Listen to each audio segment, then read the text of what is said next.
How this program came about, just a real quick history. In 1989, we had a little earthquake up in Northern California. Remember their little 7.1? Well, I got to go up there and work for a couple weeks, so I traveled from Maryland to Northern California, went to every disaster, earthquake management school, etc. And during all this process, and after coming back from the earthquake, the chief of the fire department said, I want to do one thing that's going to change how people respond to earthquakes. I want to know what can we do in this community to make a difference. And I said, well, the biggest risk I see is the schools are completely unprepared. And the problem is that's where we send our kids every day. Now, coincidentally, I was working with a risk manager there in this community, and she just got her job, and her job was to create a new disaster plan. Because they had a little school plan, but it was just a generic plan. So I met with her, she created this plan, and then my job was to go out on the engine company with my guys and watch the school sites do their drills. And we did. After about 4 visits, we said, oh my God, we're in trouble. And that's when we realized we got to develop a training for the schools, because all the schools have got to do search and rescue, triage, disaster first aid, shut off utilities. Oh yeah, and get rid of the kids, right? Because parents got to come pick them up, so they got to be organized. So there needs to be a command structure. And the problem is, all they had was a book that said, evacuate, do search and rescue, set up triage, do first aid.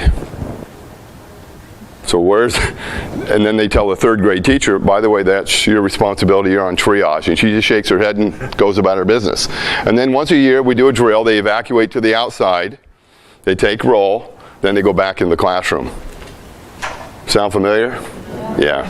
So out of that was born this program to get schools up to speed, and that's what we're going to get today. Here's the neat byproduct of the class today. You guys are going to get all these skills to take home with you. I mean, yeah, you can use them at work, which is kind of a neat thing, but the reality is you're probably going to use it sometime in your life when you're not even at work. Because the skills you're going to learn today, you can apply to day-to-day life. Car accidents, somebody passes out at your home, what do we do? And you know what's interesting is 2/3 of the population, 2/3 of the population say they wouldn't know what to do or feel comfortable trying to save a life. We're going to change that today.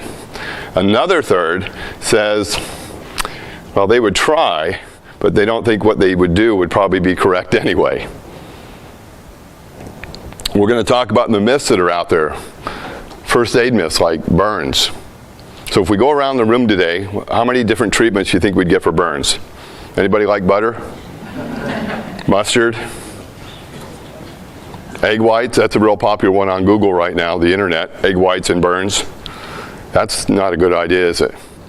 Why is egg whites a bad? And by the way, you can read all the sites. There's 50 of them that says it's a great idea. What's the problem with egg whites and burns? It attracts bacteria in your Egg whites is full of what? Salmonella. Absolutely correct. Just common sense, right? When you apply just common sense to some of this stuff, you look at it, and by the way, as we go through the class, you're going to find out a couple of truths. One is TV is not real. Well, except for the Kardashians, that's reality TV. But the rest of it, and we'll talk about it as we go along through the class. You guys ready to get going?